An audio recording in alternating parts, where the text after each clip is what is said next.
លែងលេះគ្នាមិនទាន់បានមួយថ្ងៃផងម៉ាក់ក្មេកក៏រៀបចំពិធីជប់លៀងធំដុំអស់40000ក្នុងមួយតុតែពេលប្រពន្ធខ្ញុំយកកាតដែលខ្ញុំឲ្យទៅទូទាត់លុយ2លានស្រាប់តែធនាគារបង្ហាញថាកណីត្រូវបានបង្កប់ម៉ាក់យើងលែងលេះគ្នាហើយពិតមែនហ៎មែនហើយទៅតែត្រឡប់មកពីការិយាល័យចុះបញ្ជីអាពាហ៍ពិពាហ៍អាលីនឈិនវាចាក់ចេញទៅបាត់ហើយល្អណាស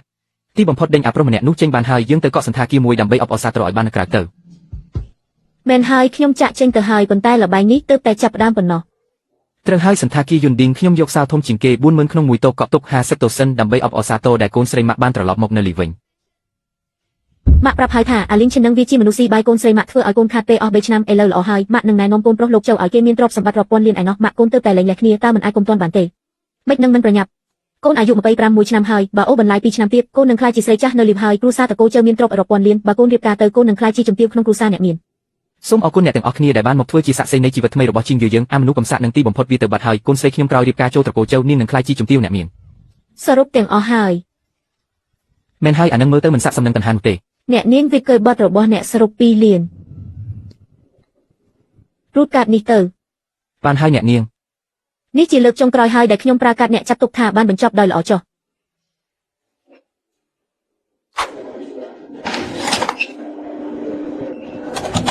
កាតនេះត្រូវបានបង្កក់ហើយកញ្ញាសិនកាតនេះបង្ហាញថាត្រូវបានបង្កប់តើអ្នកនៅមានកាតផ្សេងទៀតទេមិនអាចទៅរួចទេសាក់លប៉ុងម្ដងទៀតមើលសំទោសវាត្រូវបានបង្កប់មែនតើអ្នកនៅមានវិធីទូទាត់ផ្សេងទៀតទេមានរឿងអីមែនទេកាតត្រូវបានគេបង្កប់បាត់ហើយគ្រូសាតកូសិនមិនមែនមានលុយមានកាក់មែនទេមិនក៏សំបីតែលុយមិនមែនគេថាទើបតែលែងលះគ្នាហើយបែងចែកទ្រព្យសម្បត្តិបានច្រើនមែនទេអូយពួកឯងភ្លេចហើយមែនទេប្តីរបស់នាងម្នាក់នោះជាអ្នកប្រតាយកលុយឯណាមកបែងចែកទ្រព្យសម្បត្តិទៅប្រើកាត់ខ្ញុំទៅទឹកប្រាក់ក្នុងកណ្ឌីមិនគ្រប់គ្រាន់ទេលីនឈឿនរាល់ការចំណាយទាំងអស់នៅក្នុងសាលនេះគឺកត់ចូលក្នុងបញ្ជីរបស់ខ្ញុំទៅចាស់លោកប្រធានលីនអ្នកមានគូកាលពី3ឆ្នាំមុនអ្នកឲ្យខ្ញុំចុះហត្ថលេខាលើកិច្ចសន្យាមួយនោះដែលថាទ្រព្យសម្បត្តិមុនរៀបការគឺជារបស់ដាច់ដោយឡែកហើយអ្វីគ្រប់យ៉ាងរបស់ត្រកូលសិនមិនពាក់ព័ន្ធនឹងខ្ញុំក៏ចុះហត្ថលេខាឲ្យហើយរួចអ្នកឲ្យខ្ញុំទៅរស់នៅក្នុងបន្ទប់ដាក់អីវ៉ាន់នៅខាងក្រៅផ្ទះខ្ញុំក៏រស់នៅដែរ3ឆ្នាំមកនេះជារៀងរាល់ព្រឹកម៉ោង5ខ្ញុំក្រោកមកដាំបបរឲ្យអ្នកញ៉ាំតែអ្នកថាបរិយពេកក៏ចាក់ចោលក្នុងធុងសម្រាមផ្លែឈើដែលខ្ញុំទិញឲ្យអ្នកថាវាមិនស្រស់ក៏បោះចោលទាំងអស់ថ្ងៃកំណើតអ្នកខ្ញុំទិញកន្សែងជូនអ្នកតែនៅបែរជាហែកវានៅចំពោះមុខញាតិមិត្តទាំងអស់ហើយនិយាយថាជារបស់ថោកទាបក៏យកទៅបោះចោលលើដីតែរឿងទាំងអស់នេះវាអ្វីដែលធ្វើឲ្យខ្ញុំឈឺចាប់បំផុតនោះគឺអ្នកលីនឈឿនខ្ញុំអ្នកមិនដែលហ៊ានចេញមុខការពារខ្ញុំសំបីតែមួយម៉ាត់មិនដែលសំបីតែម្ដង3ឆ្នាំហើយណាដែលខ្ញុំផ្ដល់ឱកាសឲ្យអ្នករាប់មិនអស់តែអ្នកមិនដែលជ្រើសរើសខ្ញុំសំបីតែម្ដងកាលពី3ឆ្នាំមុនក្រុមហ៊ុនត្រកូលសិនដាច់លុយខ្ញុំបានវិនិយោគ300លានដើម្បីជួយពួកអ្នកតើអ្នកដឹងទេថាអ្នកណាជាអ្នកដាក់លុយនេះគឺក្រុមហ៊ុនដើមទុនស៊ីងឈិនក្រុមហ៊ុនស៊ីងឈិនគឺជារបស់ខ្ញុំមិនមែនតែម្ដងនោះទេក្រោយមកមាន2ដងទៀតក្នុងមួយដង300លាន3ឆ្នាំមកនេះខ្ញុំបានដាក់លុយចូលត្រកូលសិនដល់ទៅ900លានតែអ្វីដែលត្រកូលសិនឲ្យខ្ញុំវិញគឺបន្ទប់ដាក់អីវ៉ាន់មួយនិងកន្សែងបង្គមួយដែលគេបោះចោលលើដីកាត់មួយនេះគឺជាកាត់ដែលជាប់គាំងនៅក្នុងដៃរបស់ឈីងយឺដែលដើមឡើយមានលុយ5លានខ្ញុំគិតថាថ្ងៃលែងលះនឹងទុកលុយទាំងអស់នេះឲ្យនាងចាត់ទុកថាជាថ្លៃបែកគ្នាសម្រាប់រយៈពេល3ឆ្នាំនេះតែថ្ងៃលែងលះខ្ញុំបែរជាទទួលបានសារជាសម្លេងពីអ្នកមីងវិនឈីងយឺកិច្ចសន្យាលែងលះចុះហត្ថលេខារួចហើយមែនទេរងចាំអាំនោះឥតប្រយោជន៍នោះទៅបាត់សិនម៉ាក់នឹងរៀបចំឲ្យកូនជួបជាមួយកូនប្រុសត្រកូលចៅភ្លាមលើកនេះកូនកុំធ្វើល្ងងឲ្យសោះត្រកូលចៅគឺដូច្នេះហើយទើបខ្ញុំបដូរចិត្តលុយ5លាននេះខ្ញុំសុខចិត្តយកទៅបរិច្ចាគក៏មិនទុកឲ្យត្រកូលសិនរបស់ពួកអ្នកមួយសេនដែរថ្ងៃនេះខ្ញុំមកមិនមែនមកមើលអ្នកទាំងពីរធ្វើរឿងអាម៉ាស់ទេវាអត់មានន័យអ្វីសោះខ្ញុំមកដើម្បីនិយាយឲ្យច្បាស់3ឆ្នាំមកនេះខ្ញុំមិនដែលជំពាក់អ្វីគ្រួសារត្រកូលសិនបន្តិចឡើយផ្ទុយទៅវិញគ្រួសារត្រកូលសិនទេដែលជំពាក់ពាក្យសុំទោសខ្ញុំតែខ្ញុំលែងត្រូវការវាទៀតហើយព្រោះចាប់ពីថ្ងៃនេះទៅរឿងរ៉ាវរបស់ត្រកូលសិនមិនពាក់ព័ន្ធនឹងខ្ញុំទៀតទេលីនឈឿនខ្ញុំអត់ដឹងទេខ្ញុំពិតជាមិនដឹងថាជារូបអ្នកទេអ្នកមិនចាំបាច់ដឹងទេអ្នកគ្រាន់តែចាំថ្ងៃនេះឲ្យជាប់ទៅលីនឈឿនជប់សិនអ្នកធ្វើជាក្របបពួកយើង3ឆ្នាំអ្នកមានសិទ្ធិអីមកខ្ញុំមិនបានធ្វើជាកទេខ្ញុំគ្រាន់តែចង់ឃើញថានៅពេលដែលខ្ញុំគ្មានអ្វីសោះតើត្រកូលសិនរបស់អ្នកនឹងប្រព្រឹត្តចំពោះអ្នកដែលស្រឡាញ់កូនស្រីអ្នកពិតប្រាកដយ៉ាងណាឥឡូវនេះខ្ញុំបានឃើញច្បាស់ហើយ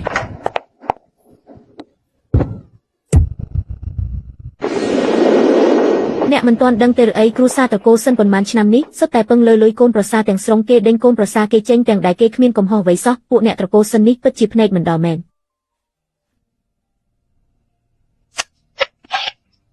នេះគឺជាលិខិតបង្ហាញពីបំណងចង់ទិញយកក្រុមហ៊ុន Yisen KG អ្វីណាក្រុមហ៊ុនថ្មីរបស់មីងឈឿនគេចង់ទិញយកភាគហ៊ុនទាំងអស់របស់ត្រកូលសិនយើងគេសុបិនឬអី គេមិនមែនសបិនទេលក្ខខណ្ឌដែលគេដាក់មកគឺខ្ពស់ជាងតម្លៃទីផ្សារ30បើយើងបដិសេធគេនឹងទម្លាក់តម្លៃភាគហ៊ុនក្រុមហ៊ុនសិនភ្លាមរួចទិញយកក្នុងតម្លៃថោកសិនឈីងយូកាត់មួយនេះដើមឡើយមាន5លានវាជាថ្លៃចំណាយពេល3ឆ្នាំដែលអ្នកគួរតែទទួលបានប៉ុន្តែម៉ាក់អ្នកបានបដិសេធជំនួសអ្នកហើយថៃខ្លួនផងលក្ខខណ្ឌដែលលីនឈឿនដាក់មកគឺច្បាស់ណាស់គឺខ្ពស់ជាងតម្លៃទីផ្សារ30ហើយទិញយកភាគហ៊ុនទាំងអស់របស់ក្រុមហ៊ុនបច្ចេកវិទ្យាសិនក្នុងពេលតែមួយបើពួកយើងបដិសេធពិតជាត្រូវតែបដិសេធអាមនុស្សអាសាអកាដែលគ្រួសារយើងដេញចេញទៅហើយនឹងមានសិទ្ធិអីមកទិញក្រុមហ៊ុនគ្រួសារពីក្រោយគេគឺក្រុមហ៊ុនដើមទុនស៊ីងឈឿនដែលមានទំហំទឹកប្រាក់រាប់ពាន់លានគេចង់ទិញក្រុមហ៊ុនគ្រួសារសិនមិនចាំបាច់ត្រូវការយល់ព្រមពីពួកយើងទេគេគ្រាន់តែទិញពីទីផ្សារភាគហ៊ុនម្ដងមួយទៅបានហើយប៉ាតើគេចង់ធ្វើអីអ្វីដែលគេចង់បានមិនមែនជាលុយរបស់គ្រួសារសិនទេតែគេចង់ឲ្យគ្រួសារសិនអន់ក្បាលចុះចាញ់គេកូននឹងទៅជួបគេដើម្បីចរចាកូនឈ្មោះសិនឈីងយូកូនចង់ជួបលីនឈឿនកញ្ញាសិនថ្ងៃនេះការវិភាគរបស់លោកលីនពេញអស់ហើយកូនអាចរងចាំបា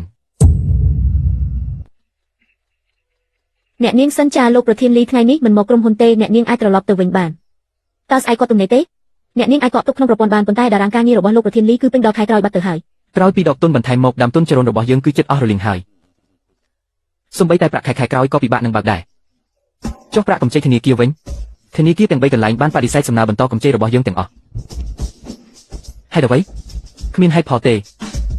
េគឺគ្រាន់តែស្រាប់តែមិនអនុម័តឲ្យតែម្ដងតើនៅមានអ្នកណាអាចជួយយើងបានទៀតខ្ញុំបានរៀបចំបញ្ជីឈ្មោះអ្នកវិនិយោគដែលមានសក្តានុពលមួយតែនិយាយតាមត្រង់ទៅអ្នកនាងសិនអ្នកក្នុងបញ្ជីទាំងនោះមិនងាយនឹងហ៊ានប្រឆាំងនឹងក្រុមហ៊ុនសឹងឈឹងដើម្បីជួយគ្រួសារអ្នកនាងឡើយចុះមិនបានជាមិនមកនិយាយគ្នារួចហើយថានឹងជួបគ្នាបងស្រីមិនមែនខ្ញុំមិនចង់ជួយទេតែខ្ញុំបានស៊ើបសួរពីស្ថានភាពគ្រួសារបងហើយបងបានទៅធ្វើឲ្យអ្នកដែលមិនគួរធ្វើឲ្យខឹងដូច្នេះរឿងនេះវាពិបាកខ្លាំងណាស់គ្មានអ្នកណាហ៊ានទទួលដោះស្រាយឡើយអាឡូអូនៅទីនេះបើលីងឈឿនហ៊ានចេញមកហើយគាត់នឹងមិនទុកផ្លូវថយឲ្យយើងឡើយ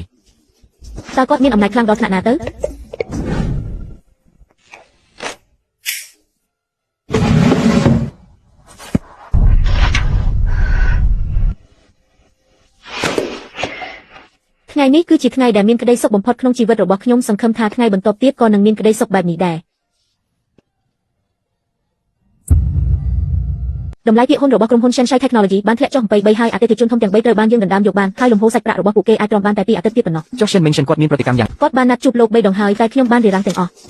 ឲ្យគាត់មកចុះលោក Shen ខ្ញុំមកអង្វរលោកសូមមេត្តាទុកផ្លូវរស់ឲ្យត្រកូល Shen ផងអង្វរខ្ញុំរឿងអីលោកអាចទិញយកបានតែសូមទុកភាគហ៊ុនខ្លះឲ្យពួកយើងផងដើម្បីឲ្យពួកយើងនៅមានកៅអីក្នុងក្រុមប្រឹក្សាពិបាល3ឆ្នាំមុនដើមទុនដែលមិនបញ្ចេញឈ្មោះបានវិនិយោគ300លានដើម្បីជួយត្រកូល Shen ឲ្យរួចផុតពីខ្សែធនពេលនោះតើពួកអ្នកធ្លាប់ឲ្យកៅអីក្រុមប្រឹក្សាពិបាលដល់ខ្ញុំទេលើកទី2 300លានទៀតលើកទី3ក៏300លានទៀតសរុបទៅ900លានពួកអ្នកសំបីតែពីអរគុណមួយម៉ាត់ក៏គ្មានដែរព្រោះពួកអ្នកមិនដឹងសោះថាជាលុយរបស់ខ្ញុំពួកអ្នកដឹងត្រឹមតែថាមានកូនប្រសារស្រីម្នាក់មកស៊ីបាយនៅផ្ទះអត់ប្រយោជន៍ពូ Shen ខ្ញុំមិនស្អប់ពូទេការទិញយកក្រុមហ៊ុន Shen នេះខ្ញុំមិនជំពាក់អ្វីអ្នកទេពួកអ្នកអាចបដិសេធបានហើយរងចាំខ្សែធនក្នុងរយៈ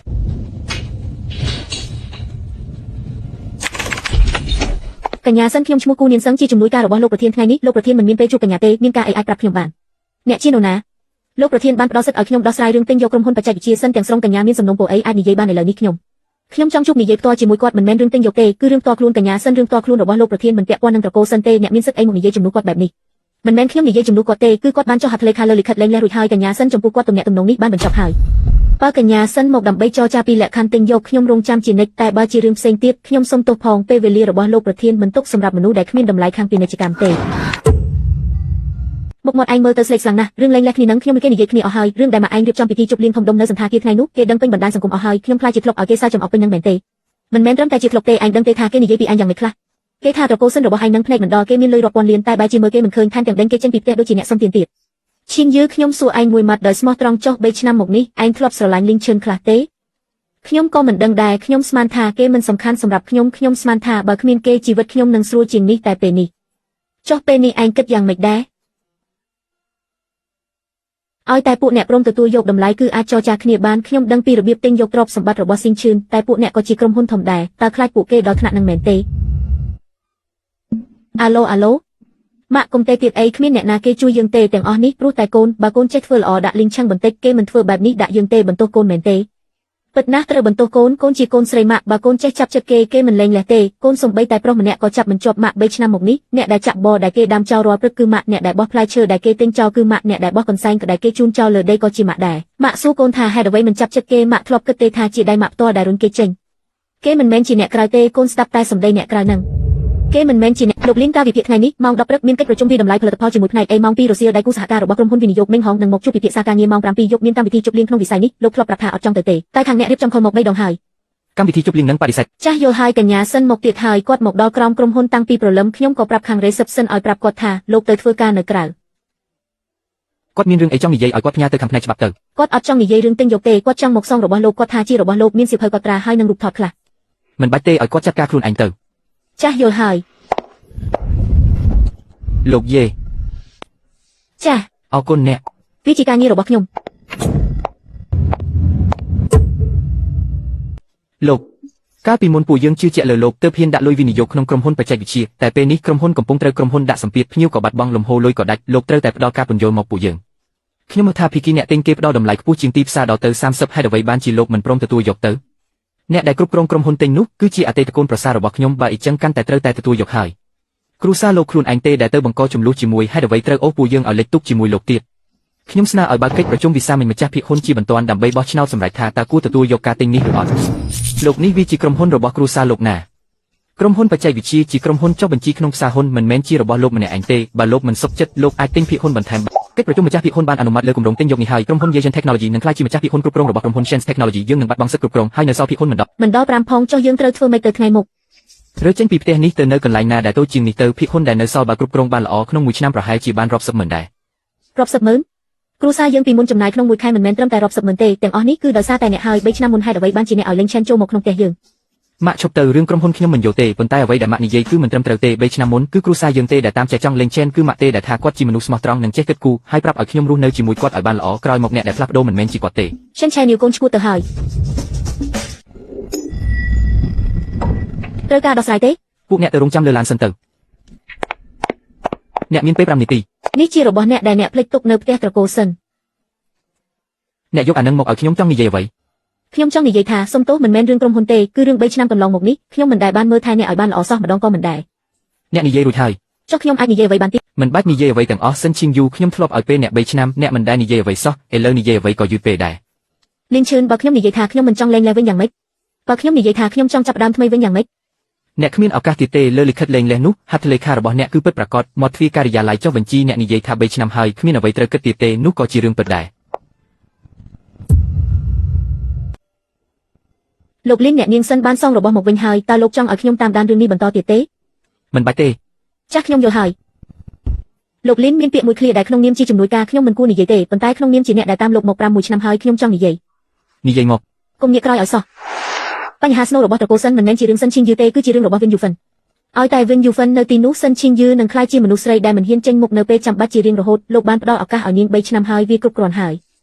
ខ្ញុំដឹងហើយបើអញ្ចឹងខ្ញុំលែងនិយាយច្រើនហើយឯងនឹងទៅណាឬចេញទៅនៅខាងក្រៅឯងនិយាយម្ដងទៀតមើលក្រុមហ៊ុនគេទិញយកបាត់ហើយផ្ទះនេះក៏ត្រូវគេរហូតដែរយើងអស់អ្វីគ្រប់យ៉ាងហើយតែឯងដឹងទេអ្វីដែលធ្វើឲ្យខ្ញុំស្ដាយក្រោយបំផុតគឺអ្វីមិនមែនជារឿងក្រុមហ៊ុនទេឯងនៅហ៊ាននិយាយឈ្មោះគេទៀតមិនមែនអញទេ3ឆ្នាំមកហើយអញមិនដែលចាត់ទុកលៀងឈឿនជាគ្រូសាសោះអញជាគេចំណែកខ្ញុំគ្រាន់តែឈរមើលតែអញបានបំផ្លាញសុភមង្គលកូនស្រីអញចោលអស់ហើយវាមកយ៉ាងណាក៏អញវាខ្ញុំមិនមែនលើកទី1ដែរតែចាំទុកណាវារួចហើយខ្ញុំលែងជាមនុស្សក្នុងត្រកូលសិនទៀតហើ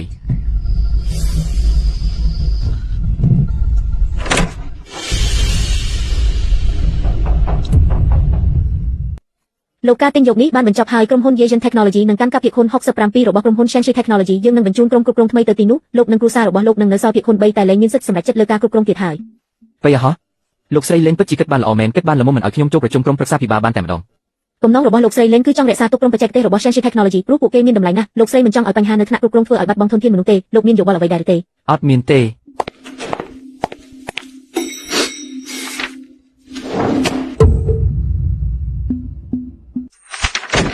េអ្នកគួរតែសម្រាប់បានហើយខ្ញុំមើលឯកសារនេះបន្តិចទៀតចាប់ហើយគម្រោងរួមបញ្ចូលគ្នារបស់ក្រុមហ៊ុន Shen Technology ខ្ញុំធ្វើរួចរាល់អស់ហើយថ្នាក់ដឹកនាំទាំងអស់ត្រូវបានផ្លាស់ប្ដូរហើយតាមសំណើរបស់អ្នកខ្ញុំបានទុកតំណែងទឹកយកមួយឲ្យលោក Shen Ming Shen ក្នុងនាមជាទីប្រឹក្សាបច្ចេកទេសនៅមានរឿងមួយទៀត Shen King ក៏បានរើផ្ទះដែរគាត់ទៅជួលអាផាតមិនតូចមួយនៅខាងក្រៅអ្នកតាមដានរឿងនឹងធ្វើអីមិនមែនតាមដានគាត់ទេគឺតាមដានអ្នកបើអ្នកចង់ដឹងថាគាត់រស់នៅយ៉ាងម៉េចខ្ញុំអាចបន្តតាមដានឲ្យទៀតតែបើអ្នកមិនចង់ដឹងទេខ្ញុំនឹងលុបព័ត៌មាននឹងចេញពីខួរក្បាលខ្ញុំចោល Shen Sheng តើអ្នកគិតថាខ្ញុំជាមនុស្សបែបណាជាមនុស្សម្នាក់ដែលតែងតែបំភ្លឺភ្លើងឲ្យខ្លួនឯងក្នុងភាពងឹតមិនត្រូវការអ្នកណាជួយបំភ្លឺទេតែជាមនុស្សដែលស៊ាំនឹងការមិនត្រូវបានគេយល់ចិត្តអូនស្គមទៅហើយបងក៏ដូចគ្នាក្រុមហ៊ុនយ៉ាងម៉េចដែរ អូខេទេ ក្រុមការងាររបស់ប៉ាអូនបងទុកឲ្យធ្វើការបន្តពួកគេពូកែណា អញ្ចឹងក៏ល្អដែរលីងឆឹងអូនរើចេញមកហើយអូនរើចេញពីផ្ទះត្រកូលសិនហើយអូនគ្រាន់តែចង់ឲ្យបងដឹងថាអូនបានកាត់ផ្តាច់ទំនាក់ទំនងជាមួយម៉ាក់អូនហើយមិនមែនដោយសាររឿងក្រុមហ៊ុនទេ អូនមិនចាំបាច់ធ្វើរឿងទាំងនេះដើម្បីបងទេយើងលែងមានទំនាក់ទំនងអីនឹងគ្នាទៀតហើយ តែអូនគ្រាន់តែចង់ឲ្យបងដឹងតែប៉ុណ្្នឹងឯង កាលពី3ឆ្នាំមុននៅផ្ទះត្រកូលសិនជារៀងរាល់ព្រឹកម៉ោង5អូនតែងតែក្រោកមកដាំទឹកសណ្តែកឥឡូវគិតទៅវាគួរឲ្យអស់សម្លេចណាស់ ស្អែកម៉ោង 10 ព្រឹកមានសន្និសីទសារព័ត៌មានលើកដំបូងសម្រាប់ផលិតផលថ្មីរបស់ផ្នែកអេខ្ញុំបានផ្ញើអត្ថបទថ្លែងការណ៍ទៅក្នុងអ៊ីមែលអ្នកហើយ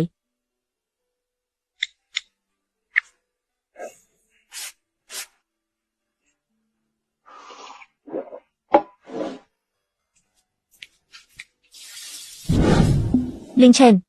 អ្នកស្មានថាទិញបានត្រកូលសិនហើយគឺចប់មែនទេអ្នកធ្វើឲ្យខ្ញុំបាត់មុខនៅចំពោះមុខអ្នកក្រុងទាំងមូលបែបនេះខ្ញុំក៏មិនឲ្យអ្នកបានសុខដែរអាឡូលោកនិពន្ធនាយកចាំមែនទេខ្ញុំមានរឿងចង់ទម្លាយថៃកែនៅពីក្រោយក្រុមហ៊ុនឆេងឆេនគឺលីងឆេន3ឆ្នាំមុនបានលាក់បាំងអត្តសញ្ញាណដើម្បីបោកបញ្ឆោតរៀបការជាមួយ អ្នកស្រីវាងរឿងនេះពួកយើងមិនហ៊ានចុះផ្សាយទេ ហេតុអ្វីពួកអ្នកសារព័ត៌មានមិន អ្នកស្រីវាងមិនមែនខ្ញុំមិនចង់ជួយអ្នកទេតែក្រុមមេធាវីរបស់ King Chen គ្មានអ្នកណាក្នុងវិស័យនេះហ៊ានប៉ះពាល់ទេហើយរឿងដែលអ្នកនិយាយទាំងអស់នោះក្នុងកិច្ចសន្យាលែងលេះគេដល់ បងប្អូនអ្នកលេងបណ្ដាញសង្គមទាំងអស់គ្នាលោកលីងឆេនដែលជាស្ថាបនិកក្រុមហ៊ុនស៊ីងឆេនកាពីតាគាត់បានលាក់បាំងអត្តសញ្ញាណរៀបការជាមួយកូនស្រីខ្ញុំកាលពី3ឆ្នាំមុនក្រោយលែងលេះគាត់ក៏សងសឹកគ្រួសារខ្ញុំភ្លាមដោយប្រើអំណាចដើមទុនទិញយកក្រុមហ៊ុនដែលគ្រួ នេះមិនមែនជាលោកស្រីសិនដែលធ្លាប់ដាច់ការពេលទៅពិធីជប់លៀងអបអសាទរនោះទេនិយាយថាកូនប្រសារអ្នកស្រីបានដាក់ទុនដល់ទៅ900លានឯណោះតែអ្នកស្រីមិនទាំងនិយាយពីអគុណមួយម៉ាត់ផងខ្លួនឯងជាមនុស្សមើងងាយគេហើយបែរជាទៅបន្ទោសអ្នកដទៃទៅវិញ ពួកអ្នកដឹងអីខ្លះគាត់បោកប្រាស់រៀបការគាត់នឹង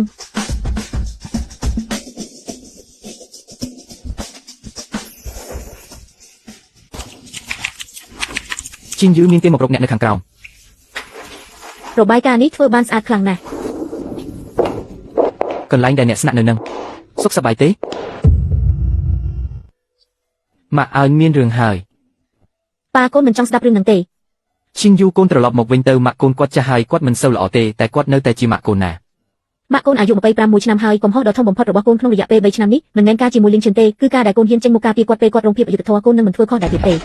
េកាហ្វេលោកលីននេះជាការវិភាគថ្ងៃនេះម៉ោង9ព្រឹកមានការហាត់សមកម្មវិធីសម្ពោធផលិតផលថ្មីម៉ោង2រសៀលមានការប្រជុំតាមវីដេអូជាមួយក្រុមអេជប៉ុនពេលល្ងាចមានការណាត់ជួបផ្ទាល់ខ្លួនតើបឌីសៃធ្វើយ៉ាងណា ប៉ាឌីសៃទៅ ប៉ានចាស់ តើអ្នកគិតថាខ្ញុំធ្វើបែបនេះខ្លាំងដែរពេកទេ តើអ្នកចង់និយាយពីត្រកូលសិន មែន បើខ្ញុំជាអ្នកខ្ញុំនឹងមិនសួររឿងនេះទេ ហេតុអ្វី ព្រោះថាខ្លាំងដែរមិនខ្លាំងដែរវាមិនមែនជាបញ្ហាទេបញ្ហាគឺអ្នកនៅចង់ត្រឡប់ក្រោយឬអត់បើអ្នកមិនចង់ត្រឡប់ក្រោយទេនោះវាមិនមានពាក្យថាខ្លាំងដែរមិនខ្លាំងដែរទេមានតែពាក្យថាដាច់ស្រឡះឬអត់ប៉ុណ្ណោះ ខ្ញុំមិនចង់ត្រឡប់ក្រោយទេ បើអញ្ចឹងកុំគិតរឿងនឹងទៀតអី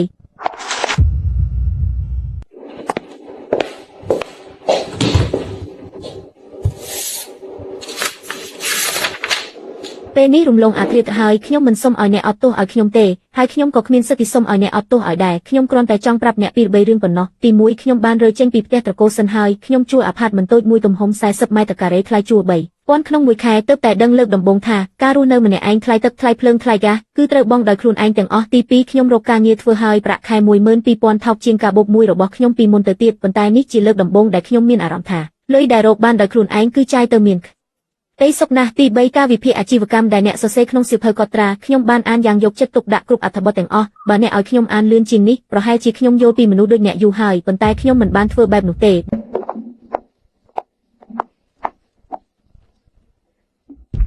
លោកលីនអ្នកស្រីវិនយូវិនកំពុងបង្កចំនួននៅមុខអគារយើងហើយ ហើយប៉ូលីសមក ខ្ញុំហៅហើយ5នាទីទៀតប៉ូលីសមកដល់តែនាងអាចនឹងត្រូវគេនាំទៅសាកសួរហើយរឿងនេះនឹងល្បីពេញបណ្ដាញសង្គមមិនខាន ចង់ល្បីក៏ល្បីទៅប្រាប់ផ្នែកទំនាក់ទំនងសាធារណៈឲ្យរៀបចំសេចក្តីថ្លែងការណ៍មួយមកថាចំនួនរវាងលោកលីនឈិននិងត្រកូលសិនគឺដោះស្រាយតាមផ្លូវច្បាប់រួចរាល់ហើយមិនមានរឿងខុសច្បាប់អ្វីទាំងអស់ ចាស់ខ្ញុំយល់ហើយ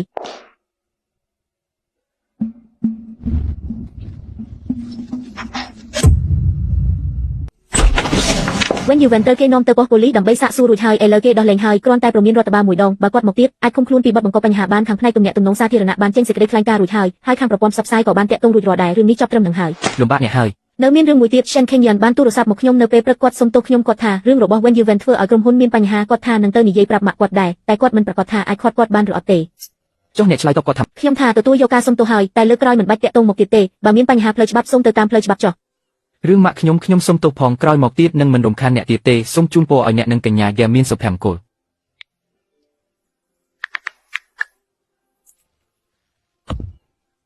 លេងឈិនលេហើយ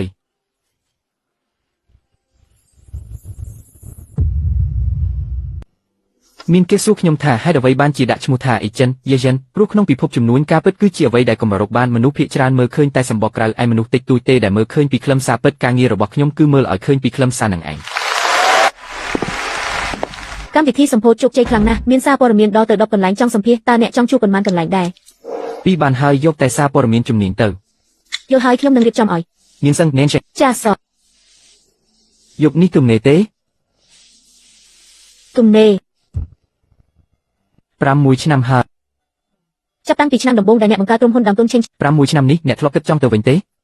អត់ទេ ហេតុអ្វី ទោះបីជាអ្នកត្រូវបានគ្រូសាស្ត្រ Shen ប្រព្រឹត្តបែបនោះក៏ដោយក៏អ្នកមិនដែលប្រើវិធីមិនស្អាតស្អំអ្វីដែរអ្នកកំពុងសាកល្បងចិត្តមនុស្សមិនមែនសង្ស័យ មិនបានអ្នកដឹងថាខ្ញុំចង់សាកល្បងចិត្តមនុស្ស ព្រោះរឿងដំបូងដែលអ្នកធ្វើក្រោយត្រឡប់មកក្រុមហ៊ុនវិញមិនមែនកំទេចគ្រូសាស្ត្រ Shen ទេគឺទិញយកបច្ចេកវិទ្យា Shen ហើយរក្សាទុកក្រុមបច្ចេកទេសរបស់ពួកគេទាំងអស់អ្នកមិនមែនស្អប់បច្ចេកវិទ្យារបស់គ្រូសាស្ត្រ Shen ទេគឺស្អប់មនុស្សក្នុងគ្រូសាស្ត្រ Shen នឹង អ្នកយល់ពីខ្ញុំច្បាស់ជាងខ្ញុំទៅទៀត នេះជាការងាររបស់ខ្ញុំ មិនមែនគ្រាន់តែជាការងារទេមែនទេ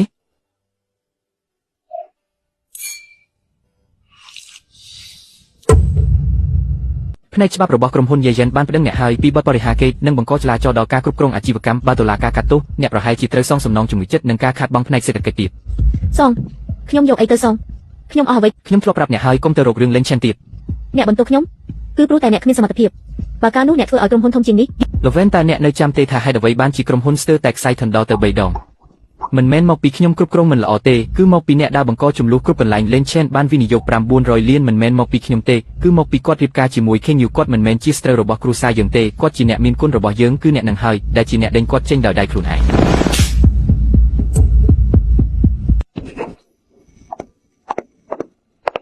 កញ្ញាគូកញ្ញាសិនរឿងម៉ាក់ខ្ញុំលើកមុនអរគុណអ្នកទាំងពីរដែលបានដោះស្រាយដោយសមរម្យមិនបាច់អរគុណទេលោកលីនគាត់ដោះស្រាយតាមផ្លូវការទេគាត់សុខសប្បាយទេគាត់សុខសប្បាយទេការសម្ពោធផលិតផលថ្មីទទួលបានជោគជ័យខ្លាំងក្រុមហ៊ុនក៏រីកចម្រើនទៅមុខមួយកម្រិតទៀតអញ្ចឹងក៏ល្អហើយកញ្ញាសិនខ្ញុំសុំសួរមួយម៉ាត់បានទេសួរមកអ្នកស្ដាយក្រោយទេខ្ញុំស្ដាយក្រោយរាល់ថ្ងៃហ្នឹងតែស្ដាយក្រោយក៏គ្មានប្រយោជន៍ដែររបស់ខ្លះបាត់ទៅហើយគឺយកត្រឡប់មកវិញមិនបានទេ កំពុងមើលការវិភាគថ្ងៃស្អែកមានរឿងមួយខ្ញុំចង់ប្រាប់អ្នកដោយផ្ទាល់3ឆ្នាំមកនេះនៅត្រកូលសិនខ្ញុំមិនមែនគ្រាន់តែសាកល្បងសិនឈីងយឺទេខ្ញុំក៏កំពុងសាកល្បងខ្លួនឯងដែរដើម្បីមើលថាខ្ញុំអាចកាត់ចិត្តពីស្នេហាដែលគ្មានការតបស្នងនេះបានពិតមែនឬអត់ចម្លើយគឺខ្ញុំធ្វើបានដូច្នេះខ្ញុំចង់ប្រាប់អ្នកថាខ្ញុំត្រៀមលោកលីនតើលោកដឹងទេថាខ្ញុំរងចាំពាក្យនេះយូរដល់កម្រិតណាយូរដល់ថ្នាក់ណាទៅចាប់តាំងពីថ្ងៃដែលលោកសម្រេចចិត្តទៅរស់នៅជីវិតធម្មតាជាមួយគ្រួសារត្រកូលសិនមកម្លេះខ្ញុំមិនបានខាត់លោកទេព្រោះខ្ញុំដឹងថាលោកមិនមែនជាមនុស្សដែលបោះបង់ងាយនោះទេតែខ្ញុំក៏ដឹងដែរថាថ្ងៃណាមួយលោកនឹងត្រឡប់មកវិញ ដូច្នេះហើយបានជាអ្នករងចាំ វាជាការងាររបស់ខ្ញុំលោកលីនការវិភាគថ្ងៃនេះ ចាំបន្តិចចាប់ពីថ្ងៃនេះទៅកុំហៅខ្ញុំថាលោកលីនអី ចង់ឲ្យហៅថាអ្វីទៅ ហៅឈ្មោះខ្ញុំមក លីនឈឿន 3ឆ្នាំក្រោយមកខ្ញុំបានចាក់ចេញទៅដោយមានចម្លើយក្នុងដៃសិនឈីងយឺបានបង្រៀនខ្ញុំរឿងមួយថាមិនមែនឲ្យតែយើងស្រឡាញ់គេម្នាក់នោះគេនឹងស្រឡាញ់យើងវិញនោះទេចំណែកឯគូញៀនសឹងបានបង្រៀនខ្ញុំរឿងមួយទៀតថាមានមនុស្សខ្លះមិនចាំបាច់ឲ្យយើងសាកល្បងទេគេនឹងនៅក្បែរយើងជានិច្ច អាឡូ បងថ្លៃខ្ញុំមីងយួន មីងយួនចុះអូនមិនបាននឹកឃើញទូរស័ព្ទមកបងអញ្ចឹង រឿងនៅស្រុកខ្មែរបងអស់ហើយក្រុមហ៊ុនបងប្រុសត្រូវគេទិញយកបាត់ហើយ គឺអាលីនឈឿននឹងវាធ្វើជាក្រឡាក់លុយរៀបការដល់លែងលះគ្នាវាសងសឹកគ្រួសារយើងដណ្ដើមយកក្រុមហ៊ុនសឹងសឹកគឺជីទៅបាត់មីងយួនអូនជាពូបង្កើតរបស់កូនអូនត្រូវតែជួយពួកយើងណា បងថ្លៃសប្តាហ៍ក្រោយខ្ញុំនឹងត្រឡប់ទៅវិញក្រុមហ៊ុនសឹងសឹកគឺជាមានភាគហ៊ុនដើមរបស់ខ្ញុំនៅនឹងកាលខ្ញុំទៅក្រៅប្រទេសខ្ញុំបានប្រកួតភាគហ៊ុនឲ្យបងប្រុសកាន់ជំនួសឥឡូវក្រុមហ៊ុនត្រូវគេទិញយកចុះភាគហ៊ុនខ្ញុំទៅណាហើយរឿងនេះខ្ញុំត្រូវតែសួរឲ្យច្បាស់ផ្ទាល់មាត់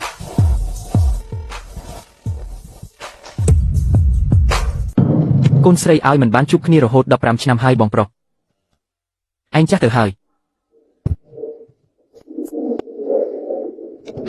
រឿងក្រុមហ៊ុនគាត់បាននិយាយខ្លះតាមទូរស័ព្ទហើយតែបងចង់ឮពីមាត់ឯងផ្ទាល់ថាតើវាមានរឿងអីកើតឡើងរឿងវាវែងឆ្ងាយណាស់គឺមកពី Yufen នឹងហើយបានជាកូនស្រីឯងដេញគេចេញទៅប្រពន្ធឯងទៅឈរលើកដាននៅមុខក្រុមហ៊ុនគេចុងក្រោយក្រុមហ៊ុនក៏ត្រូវគេទិញយកទៅតាមផ្លូវច្បាប់បាត់ទៅមែនហើយគាត់នៅតែដែលមិនផ្លាស់ប្ដូរទេពូឈីងយូកូនធំធាត់ហើយរស់នៅទីនេះម្នាក់ឯងនឹងឬផ្លាស់មកនៅទីនេះបាន3ខែហើយរឿងម៉ាក់កូនពូបានលើហើយកុំគិតច្រើនពេកអីតែពូឲ្យកូននិយាយគាត់មិនស្ដាប់ទេកូនបានត្រឹមតែមើលថែខ្លួនឯងប៉ុណ្ណោះចុះលីងឈឿនវិញកូននៅតែមិនអាចកាត់ចិត្តពីគាត់បានមែនទេជីវយូអូនត្រឡប់មកវិញលើកនេះបងមិនមែនមកត្រឹមតែដោះស្រាយរឿងពាក្យហ៊ុនទេបងចង់បានក្រុមហ៊ុនបច្ចេកវិទ្យាសិនត្រឡប់មកវិញ ពូទី2ក្រុមហ៊ុនត្រូវបានគេទិញយកទៅបាត់ហើយវាស្របច្បាប់ត្រឹមត្រូវណាស់ ពូដឹងប៉ុន្តែបច្ចេកវិទ្យាគ្រឹះរបស់ក្រុមហ៊ុនសិនគឺចាប់ផ្ដើមស្រាវជ្រាវតាំងពីជំនាន់លោកតាឯងមកម្លេះឪពុកឯងមិនចេះបច្ចេកវិទ្យាម៉ាក់ឯងមិនចេះជំនួញហើយឯងក៏មិនចេះលេងចិនដែរតែពូដឹងពូនឹងយកវាត្រឡប់មកវិញមិនមែនប្រើវិធីបង្កចំនួនទេគឺប្រើវិធីសាស្ត្រជំនួញលោកសិនខ្ញុំបានលើកគេឈ្មោះលោកយូហើយលោកសិនកុំចិត្តអីលើថាលោកកំពុងវិនិយោគលើបច្ចេកវិទ្យានៅ Silicon Valley ហើយទទួលបានជោគជ័យខ្លាំងណាស់ថ្ងៃនេះដែលខ្ញុំណាត់លោកមកមិនមែនមកជែករឿងចាស់ទេខ្ញុំមានរឿងពីរចង់និយាយទី1ពេលបង្កើតក្រុមហ៊ុនសិនខ្ញុំមានភាគហ៊ុនស្ថាបនិក35ក្រោយមកពេលទៅក្រៅប្រទេសខ្ញុំបានប្រគល់ឲ្យបងប្រុសជួយកាន់កាប់ជំនួសភាគហ៊ុនរបស់លោកឥឡូវជារបស់លោកសិនមីងសានបើលោកចង់ទាមទារលោកគួរតែទៅរកគាត់ខ្ញុំនឹងទៅរកគាត់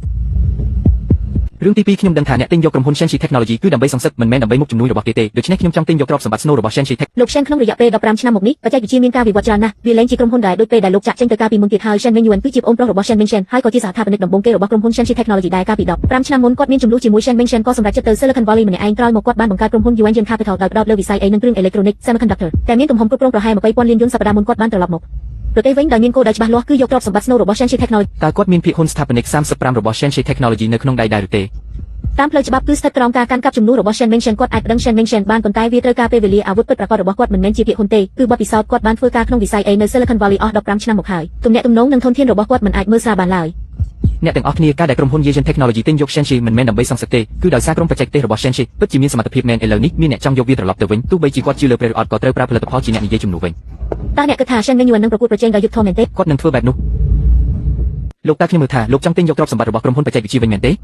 វាមិនមែនជារឿងងាយស្រួលទេណាព្រោះនៅពីក្រោយក្រុមហ៊ុនបច្ចេកវិទ្យាគឺមានក្រុមហ៊ុនមូលធនកំពុងក្តាប់ក្តាប់វាមិនមែនជារឿងតូចតាចទេណាមិនមែនទិញយកវិញទេខ្ញុំមានភាគហ៊ុន35របស់ក្រុមហ៊ុនបច្ចេកវិទ្យាគូផ្សំជាមួយក្រុមហ៊ុនមូលធនរបស់ខ្ញុំទៀតខ្ញុំចង់បង្កើតគម្រោងប្រកួតប្រជែងមួយហើយបុគ្គលិកជាច្រើននៅទីនោះគឺសុទ្ធតែជាអ្នកដែលខ្ញុំធ្លាប់ដឹកនាំពីមុនមកតើលោកចង់ទាញយកមនុស្សពីដៃលោកមែនទេការផ្លាស់ប្ដូរធនធានមនុស្សដោយសេរីវាមិនខុសលោកតាខ្ញុំមើលថាលោកកំពុងតាក់ទងក្រុមបច្ចេកទេសរបស់ក្រុមហ៊ុនយើងមែនទេលោកពិតជាដឹងរឿងរហ័សណាស់មិនដែរខ្លាចខ្ញុំទាញយកមនុស្សមែនទេមិនខ្លាចទេព្រោះវិស្វករស្នូទាំងប៉ុន្មានអ្នកដែលលោកបានតាក់ទងនោះពួកគេបានចុះកិច្ចសន្យារួចរាល់អស់ហើយការពីសៀលនេះទាំងការផ្ដល់ភាគហ៊ុននិងការកំណត់មិនឲ្យធ្វើការឲ្យគូប្រជែងក្រុមការងារស្នូរបស់លោកយាយខ្ញុំសុំសួររឿងមួយតាំងពីដើមមកលោកមិនដែលនិយាយពីក្រុមគ្រួសាររបស់លោកសោះតើពួកគេធ្វើការតែខ្ញុំមិននិយាយគឺមានហេតុផលរបស់មិនស្រួលនិយាយមែនទេប៉ារបស់ខ្ញុំគ្រាន់តែជាវិស្វករធម្មតាម្នាក់ម៉ាក់ខ្ញុំគាត់បានចាក់ចេញទៅតាំងពីខ្ញុំរៀននៅមហាវិទ្យាល័យមកម្លេះគាត់មិនបានបន្សល់ទុកអ្វីឲ្យខ្ញុំសោះដូច្នេះហើយបានជាខ្ញុំមិនសូវខ្វល់រឿងថាអ្វីគួរជារបស់អ្នកណាទេអ្វីដែលខ្លួនឯងរកបានទើបជារបស់ខ្លួនឯងពិតប្រាកដបានជាលោកមិនដែលសួរខ្ញុំថានឹងឲ្យភាគហ៊ុនខ្ញុំប៉ុន្មានអ្វីដែលខ្ញុំទទួលបានគឺប្រាក់ខែដែលខ្ញុំគួរតែទទួលបានចំណែកឯរឿងផ្សេងទៀតនោះបើលោកគិតថាខ្ញុំមានតម្លៃលោកនឹងឲ្យខ្ញុំបើលោកមិនឲ្យទេក៏មានន័យថាអ្វីដែលខ្ញុំធ្វើនៅមិនទាន់គ្រប់គ្រាន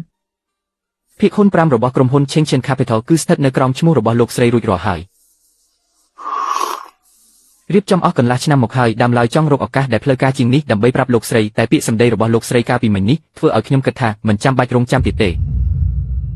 េខ្ញុំមានគម្រោងមួយនៅក្នុងដៃឈ្មោះថា Singlu វាប្រើប្រាស់រចនាសម្ព័ន្ធគ្រឹះដែលខ្ញុំបានបន្សល់ទុកនៅក្រុមហ៊ុន Shenxi Technology កាលពី15ឆ្នាំមុនបូករួមនឹងការវិវត្តនៃបច្ចេកវិទ្យាដែលខ្ញុំបានប្រមូលផ្ដុំនៅ Silicon Valley អស់15ឆ្នាំមកនេះវាស័ក្តិសមនឹងទីផ្សារក្រៅប្រទេសជាងខ្សែផលិតផលបច្ចុប្បន្នរបស់ក្រុមហ៊ុន Yuan Technology របស់ពួកអ្នកប៉ុន្តែខ្ញុំខ្វះបណ្ដាញទីផ្សារក្នុងស្រុកពួកអ្នកបានពង្រីកទីផ្សារក្នុងស្រុកអស់ហើយការសហការលក្ខខណ្ឌនៃការសហការរឿងរបស់ Fai ថ្ងៃនេះខ្ញុំសូមទោសអ្នកជាផ្លូវការទោះបីជាមិនមែនជាស្នាដៃរបស់ខ្ញុំក៏ដោយប៉ុន្តែនាងគឺជាបងថ្លៃស្រីរបស់ខ្ញុំអ្វីដែលត្រកូលសិនជំទាក់អ្នកខ្ញុំសូមតំណាងឲ្យត្រកូលសិនសូមទោសចំពោះការទុកចិត្តវិញខ្ញុំមិនត្រូវការឲ្យអ្នកជួយខ្ញុំទេក្នុងលក្ខខណ្ឌសហការយើងអាចចុះកិច្ចសន្យាភ្នាល់គ្នាបានបើខាងខ្ញុំមានបញ្ហាអ្វីមួយក្រុមហ៊ុនដើមទុនយួនជៀនរបស់ខ្ញុំនឹងសងសំណងពេញផែនការនេះត្រូវពិនិត្យមើលសិនចាំខ្ញុំមើលការវិតម្លៃផ្នែកច្បាប់សិនចាំយើងនិយាយគ្នាបន្តក្នុងប្រវត្តិរូបរបស់អ្នកមានចន្លោះពេល2ឆ្នាំដែលទំនេរតើអ្នកអាចពន្យល់បានទេ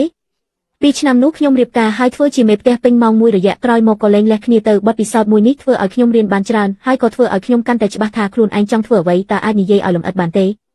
ពីមុនខ្ញុំធ្លាប់គិតថាអ្វីគ្រប់យ៉ាងគឺជារឿងធម្មតាក្រោយមកទើបខ្ញុំដឹងថាគ្មានអ្វីជារឿងធម្មតាឡើយសូម្បីតែការងារឬការគោរពគ្នាទៅវិញទៅមកប្រសិនបើខ្ញុំមានឱកាសចូលធ្វើការនៅក្រុមហ៊ុនអ្នកខ្ញុំនឹងមិនចាត់ទុកអ្វីជារឿងធម្មតាទៀតទេថ្ងៃច័ន្ទចូលធ្វើការណារយៈពេលសាក់លបងវ័យខែអរគុណខ្ញុំរកការងារថ្មីបានហើយមិនមែនជាការងារក្នុងនាមជាកូនស្រីត្រកូលសិនទេគឺជារបស់ខ្ញុំផ្ទាល់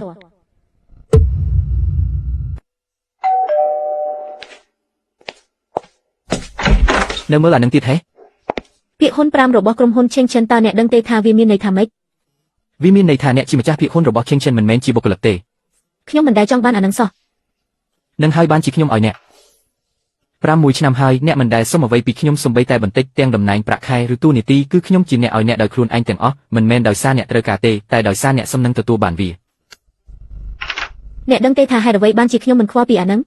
មិនមែនដោយសារខ្ញុំខ្ពង់ខ្ពស់អីទេតែដោយសារអ្វីដែលខ្ញុំចង់បានពិតប្រាកដមិនមែនជាភាគហ៊ុនទេចុះអ្នកចង់បានអ្វី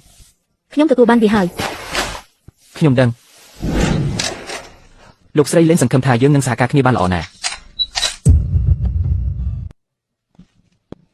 កិច្ចសន្យារបស់ Shen Mingyuan ត្រូវបានចុះហត្ថលេខារួចហើយចង្វាក់ការងារបន្ទាប់គឺផ្ដោតលើ Asian Technology ជាចម្បងហើយ Yuanjin Capital នឹងផ្ដល់នូវបណ្ដាញនៅក្រៅប្រទេស ល្អនៅមានរឿងមួយទៀត ហឹម ចាប់ពីថ្ងៃនេះទៅអ្នកមិនមែនគ្រាន់តែជាជំនួយការរបស់ខ្ញុំទៀតទេនាយកប្រតិបត្តិនៃ Shenzhen Capital នឹងត្រូវតែងតាំងជាផ្លូវការពីពេលនេះទៅអ្នកមានតំណែងតែមួយគត់គឺ Ginan Sheng នាយកប្រតិបត្តិនៃ Shenzhen Capital ចុះអ្នកវិញ ខ្ញុំនឹងក្លាយជាអ្នកវិនិយោគដំបូងគេរបស់អ្នក Nian Sheng ពួកយើងឈ្នះហើយមែនទេវាមិនមែនជារឿងឈ្នះអ្នកណាទេតែវាជារឿងដែលទីបំផុតយើងមិនចាំបាច់តស៊ូជាមួយអតីតកាលទៀតទេ ខ្ញុំធ្លាប់គិតថាការឈ្នះគឺធ្វើឲ្យភីគីមខាងទៀតចាញ់តែក្រោយមកខ្ញុំទើបដឹងថាការឈ្នះពិតប្រាកដគឺការមិនចាំបាច់ងាកក្រោយមើលអរគុណអ្នកដែលជ្រើសរើសឈរនៅក្បែរខ្ញុំអរគុណអ្នកដែលរងចាំអស់រយៈពេល6ឆ្នាំរឿងរ៉ាវរបស់ពួកយើងទើបតែចាប់ផ្ដើមប៉ុណ្ណោះកាយមិនទាន់រលត់អនាគតនៅមានសង្ឃឹម